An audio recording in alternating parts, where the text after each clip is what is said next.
Key செயினுக்கு first இந்த மாதிரி frock போட்டுக்கிட்டேன். இதுவும் உள்ளன் த்ரெட்டில் போட்ட குட்டி ஹேண்ட்பேக்கு. இந்த மாதிரி சின்ன ஃப்ளவர்ஸு உள்ளன் நூலில் போட்டு வச்சுக்கிட்டேன். லீஃப் டிசைனுக்கு இந்த மாதிரி க்ரீன் கலர் நூலில் போட்டு வச்சுருக்கேன். இல்லை இந்த ஃப்ளவர்ஸும் இந்த லீஃபும் வச்சு அதுக்கப்புறமா இந்த ட்ரெஸ்ஸில் வந்து இதெல்லாம் எப்படி அட்டாச் பண்ணுறது அப்படிங்கிறதையும் பார்க்கலாம்.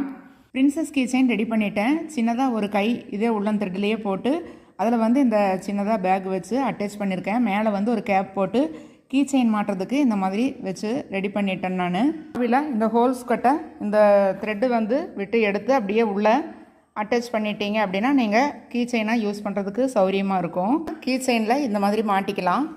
இந்த மாதிரி கீ செயின்ஸு நம்ம கிஃப்ட் கொடுக்கறதுக்கு ரொம்ப அழகாக இருக்கும். நம்ம வீட்டில் கீ செயின் மாட்டுறப்ப ரொம்ப லுக்காகவும் இருக்கும். பிரின்சஸ் கீ செயின் 3 கலர்ஸில் ரெடி பண்ணியிருக்கேன்.